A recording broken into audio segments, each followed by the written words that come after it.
flex. That boy broke and I'm next, mama. Don't flex, nah, I'm from projects, mama. Rude boy short lit, mama. Sup? I live with my family here in Spokane, Washington. One Friday after school, my dad picks me and my little brother up and tells me we have to head over to the Sprague Walmart to pick up a few odds and ends for the following week. I was excited to just get home so I could start my weekend already, but I didn't mind going over to Walmart with him, since I figured I could puppy dog eyes him into buying a few extra sweet treats for me to enjoy. That and the alternative was to walk home, and since it looked like it was going to rain, I know I'd chosen the better option. So we wandered around Walmart for a little while, talking about how school was going and what our family plans were for the weekend. I get Dad to agree to drive me over to a friend's house the next morning in exchange for a promise that I'll get all my homework done that evening. A small price to pay, since there's no way I'd be able to get over there on my own, since she was... I gotta say it. Because you said a small price to pay or something like that.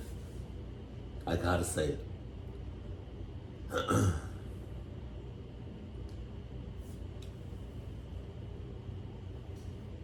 A small price to pay for salvation.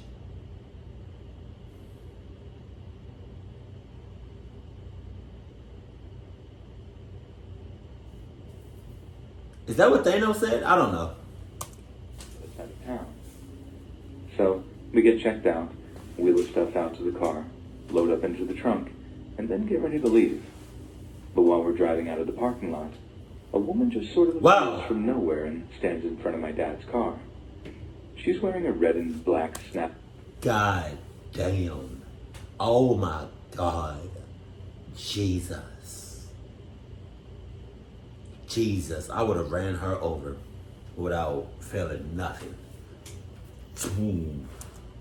With red hair falling out from under it, and a t-shirt that says love on it, with the O stylized as a heart. Her clothes aren't dirty or anything, but she looks seriously methed out. A few teeth were still in her mouth, were all yellow and rotten, and her eyes were just like faded, like there was just nothing behind them.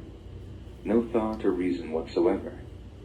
Then she just starts saying, "This is my car," pointing down at the hood like, "How did you get in my car?"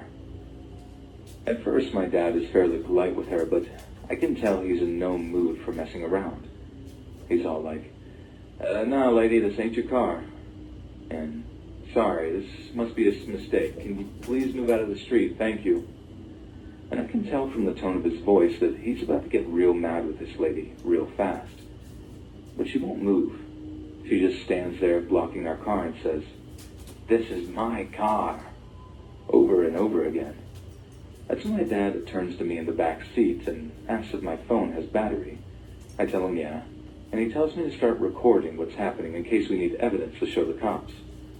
My dad seems to give the lady one last chance to get out of the way, and just loses his temper completely and starts barking at her like, "Get out of the way!" The meth head in front of our car then starts acting like she's the victim in the situation, saying stuff like, "I just want to talk. I don't want violence, but I need to know how you got my car." Dad starts screaming at her again to get out of the way, and eventually she does. And we drive along thinking the whole thing is over, and she was just some crazy drugged out meth head with delusions. But the situation doesn't end there. We get to a set of traffic lights further on down the road, and... Hey, move! Hey, you want this? Nick, fuck. She messed up my whole production. There we go. All right, y'all good? Can we get back to the productions? Then steps in front of the car. This time it's a guy wearing a dark jacket with short hair and a mustache, like each of those scumbags look like they could have been paid extras on Breaking Bad. And he's putting on a similar act to the methed up lady who managed to catch up by this point. He's all like, "Can you get out? This is my car." At this point, you need to run every red light, every red stop sign. If there's kids, walking across the crosswalk and they are in the right of way,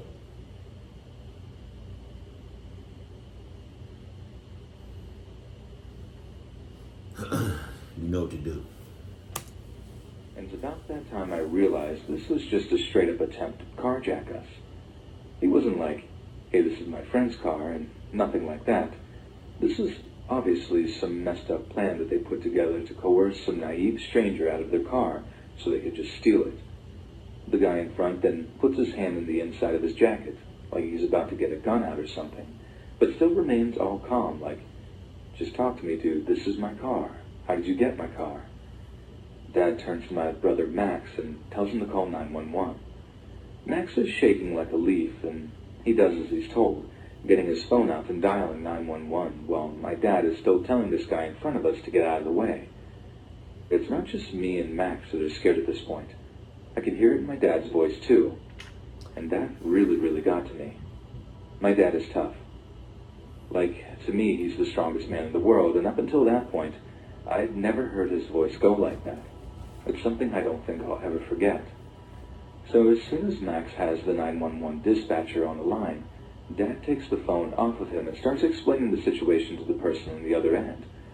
As he's doing this, some guy with a beard, sunglasses, and a blue hoodie then starts walking over to The fact that they're still right there in that car is beyond me. I'm through. You see it? You see the nose? Watch the nose flare. You tell I'm dead ass. You tell I'm starting to get irritated by this fucking family. See? I'm irritated.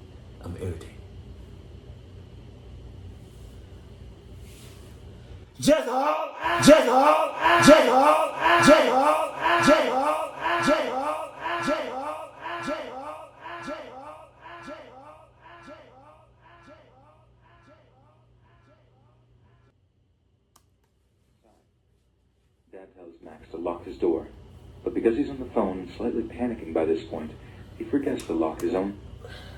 Y'all been at that stoplight for God knows how long, and y'all didn't lock the doors. But y'all should have locked your doors as soon as y'all entered the car. What the fuck? So this blue hoodie guy actually managed to open Dad's door all calm and asks, Shit. "What are you doing?"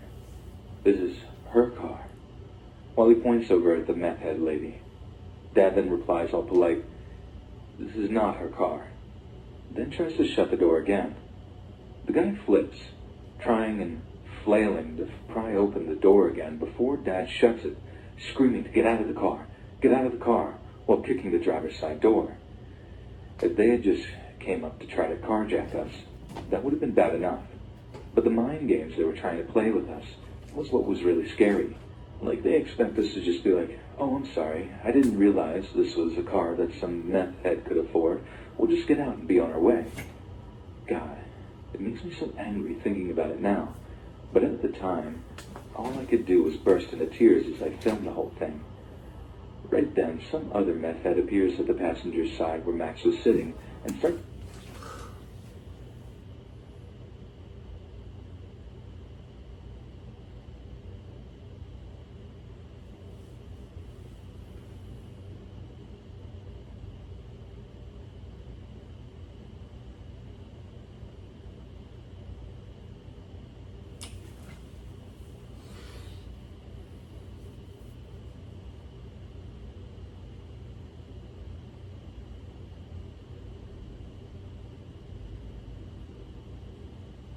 What are we doing? What are we really doing? Tell me. Because I don't know anymore. I really, if I was him, I would have drove the hell off.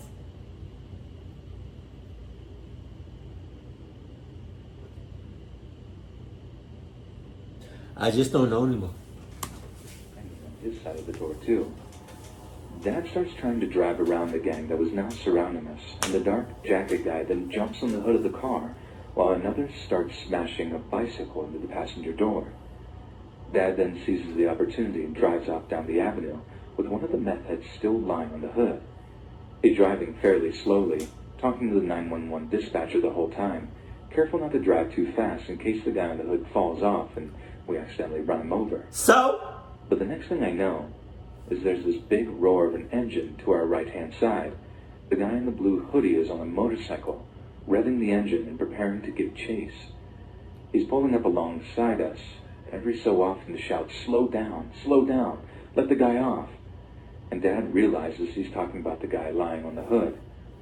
Dad slows down for like 2 seconds, and the guy on the hood, who is obviously realizing what a stupid situation he's got himself into, rolls off the hood and runs over to the sidewalk to escape what could have amounted to a serious, life-changing injury. Not that he didn't deserve it. I just really didn't want to see my dad go to jail over something like that, when it most definitely was not his fault that this psycho was crazy or desperate enough to try to carjack us in such a terrifying way. After that, the biker guy stopped following us, got home safe without anyone actually getting hurt. I was still crying as we pulled up outside our house, and even Max was really shaken up when he's normally so cool and nonchalant about everything. But I wasn't crying out of fear anymore. It was just pure relief and gratitude that Dad had handled the situation so well. We all hugged it out when we got inside, with Mom all panicked and wanted to know why we were all upset. I'll always remember Dad was like, I'm your father, and I'll always protect you when I can. I don't think I've ever loved him as much as I did in that moment. I don't really want to go into details about the interactions we had with the cops afterward. They insisted it was all just a misunderstanding. But anyone who was there would know it was so much more sinister than that. Those dirty meth heads were trying anything they could to slow us down and get us out of our car so they could steal it. And the fact that no one was arrested for it is something else that fills me with such rage even today. But there's a kind of uplifting ending. Since Dad posted the video online, a few people have reached out and offered to fix some of the damage inflicted. Something else that fills me with such rage even today. But there's a kind of uplifting ending. Since Dad posted the video online, a few people have reached out and offered to fix some of the damage inflicted, which is nice. But it just reminds me like, if it really was your car, why would you damage it like that just to get a person out? We know what happened that day. It was no misunderstanding. It was just a stupid plan to rob us that only a bunch of methed up crankheads could have even dreamed of. And it failed. Just like they failed in their miserable lives and ended up on the street having to rob people. I have no idea of the things that went wrong for them to end up like that, and maybe I shouldn't be so quick to judge them since I don't know what they've been through. But I do know one thing is for absolute certain, and that's that I have the best dad, and I love him with all my heart. This was in late spring 2017 in Washington State. I had made a new friend named Jen, and we had started to hang out a little more frequently. I don't like Jen. I don't like Jen. Is that a fart coming? Is that a fart? I don't know.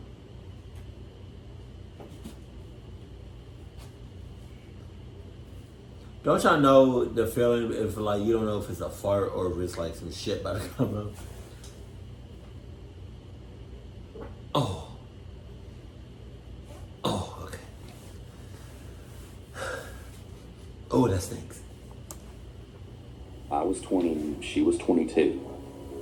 Both of us had long black hair, some facial piercings, and we were occasionally mistaken for siblings. She had a girlfriend at the time who worked at one of the Walmarts in town. This Walmart was the one that I had never been to prior to this day. It was located in a part of town that I particularly didn't really like due to it being riddled with drugs and crime. Jen had asked me if I would drive her over to the Walmart so she could see her girlfriend on her break and have a quick cigarette with her. I told her yes because I figured it would be a quick and a little fun adventure since we weren't really doing anything else. It was early in the afternoon and I kept having a really uneasy feeling about going the entire time that I was driving there.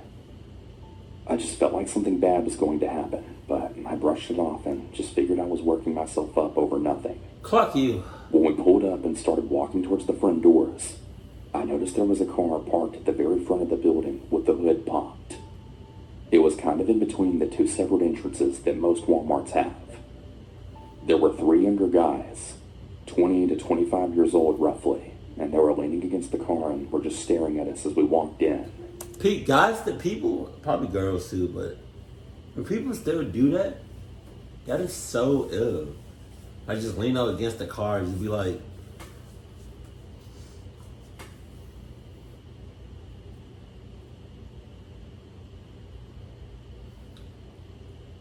okay, probably not the lips, but like, just.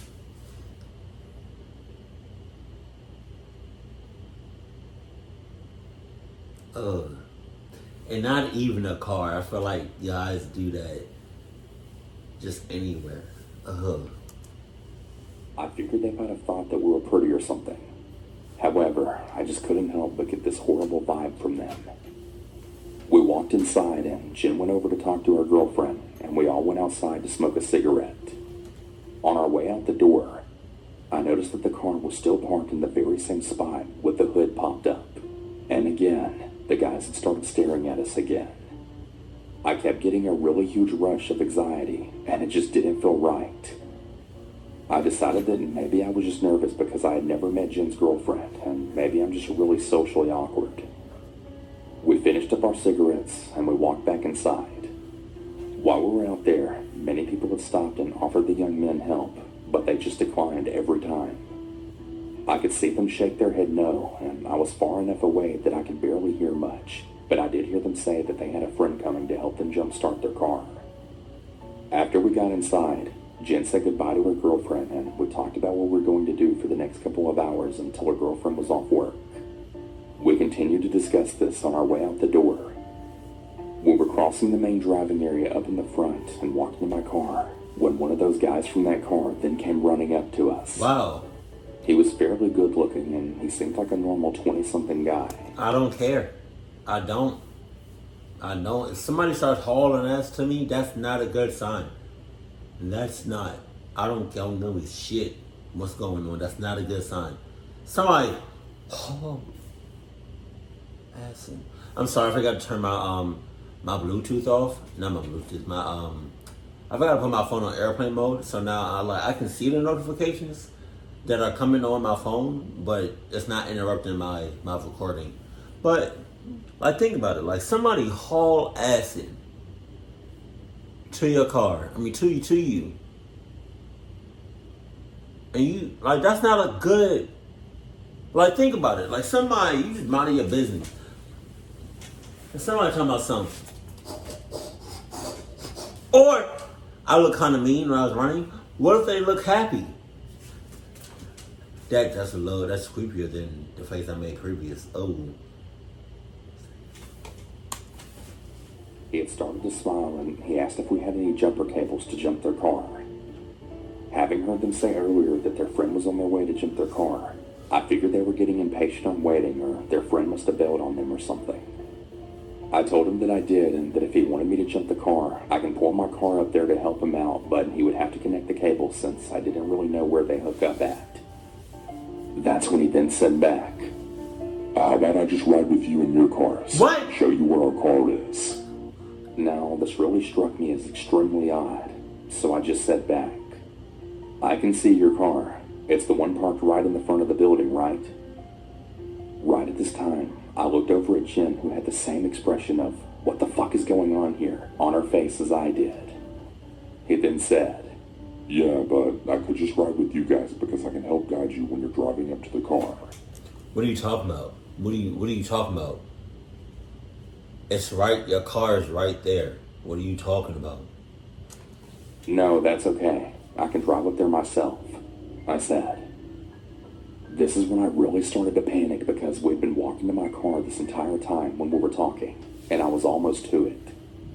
I had parked pretty far out in the parking lot as well, so there weren't really many cars around. Wow. And all the cars that were around were empty, so there really wasn't anyone that I could call for help.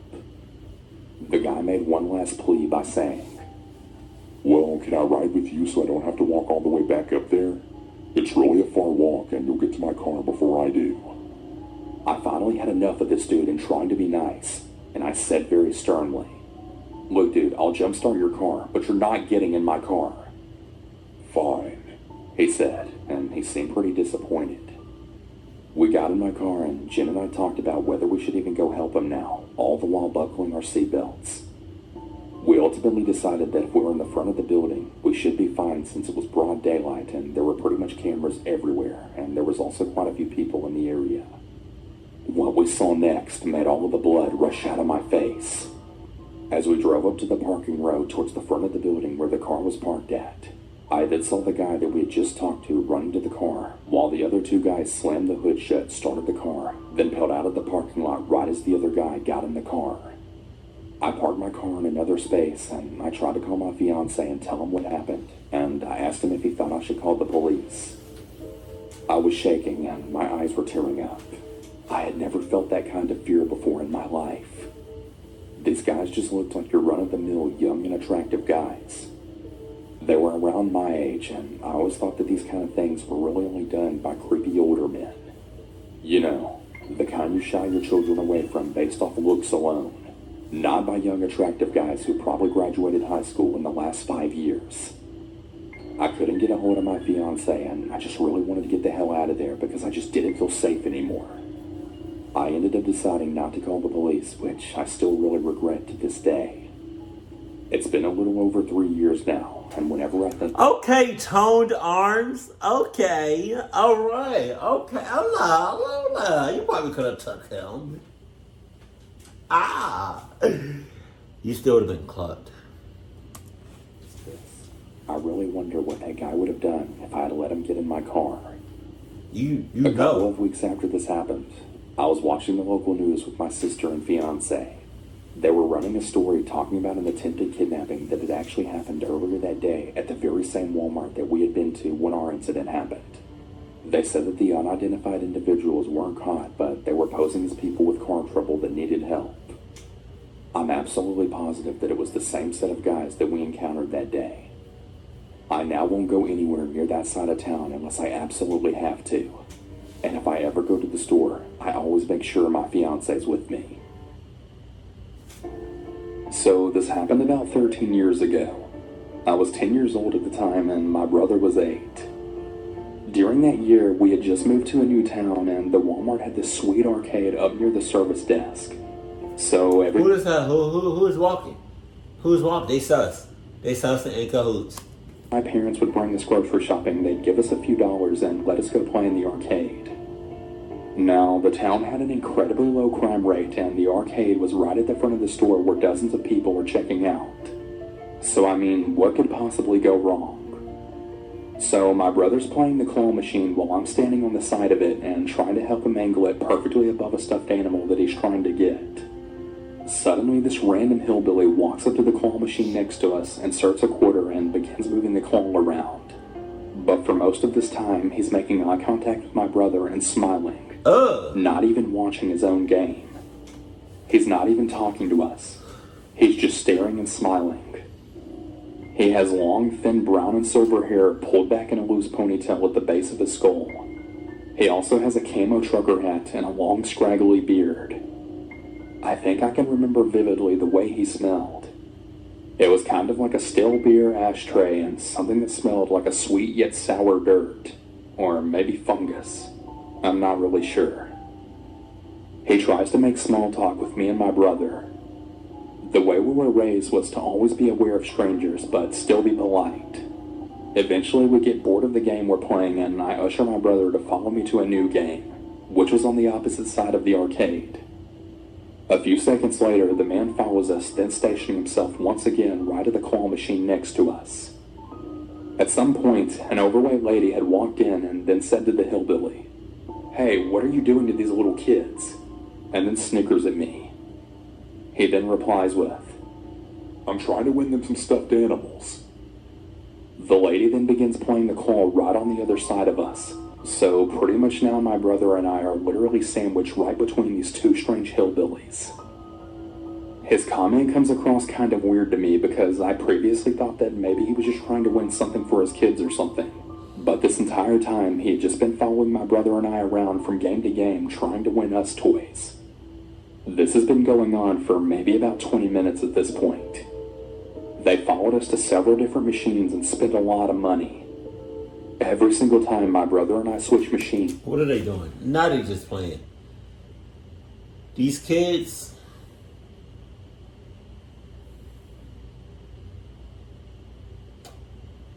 I don't know.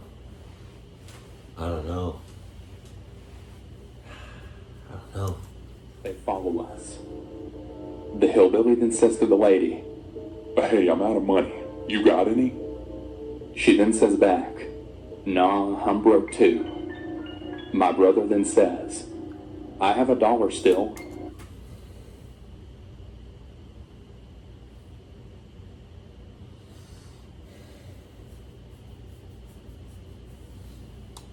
Damn, man! Come on, man. Now, this is the part that really scared me. I remember listening to these two talk about some really weird things to us.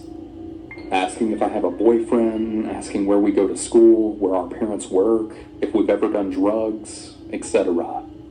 But when my brother said he had $1, she then responded with the most terrifying thing I'd heard from them yet. The woman suddenly burst out with, "Well, shit, then go ahead and give it to him, boy." Her face was red. The tone in which she shouted was so ear-piercing and gut-wrenching that I could feel the blood drain from my face. My brother looked like he was about to cry. He hands her the $1 and her face lights up. She laughs it off, almost like she's trying to make it seem like she was joking when she yelled at us. My father then walks up a couple of minutes later. As I turn to tell him that these people have spent about $15 to win toys for us, they leave hurriedly before he's able to get a good look at them. My dad is totally livid. He takes us up to the front desk and he tells them what I told him. They had made an announcement on the intercom to keep an eye out for these people and to report it to an employee if they see them. Then they called the police. I don't actually remember this part or really much of anything after my father arrived, but this is what he told me. They never did find the couple. Apparently, the police reviewed the security cameras and then told my parents that the couple left the store pretty much immediately right after my father showed up, and without any groceries. Every time I see a man or woman in Walmart that looks as I remember them, I get really bad anxiety and try to avoid them.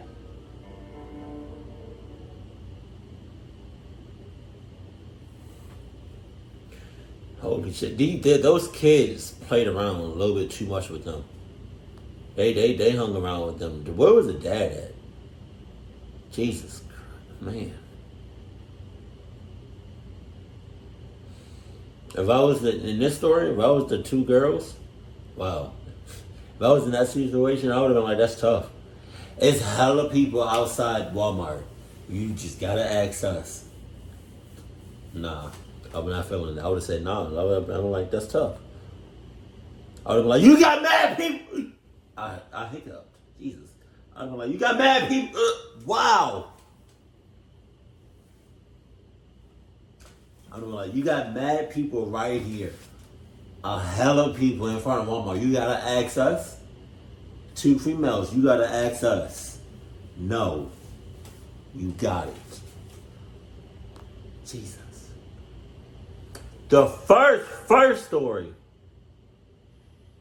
He picked up. Wow. He picked.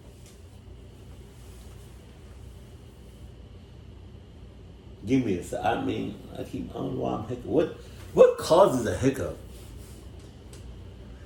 No, but the first story, he got me hella pissed because he was just standing, they were just sitting at the stoplight. Like, what the hell? With doors unlocked. When in reality, everybody knows when you get, the second you get into a car, you rock that jump. It almost makes me think that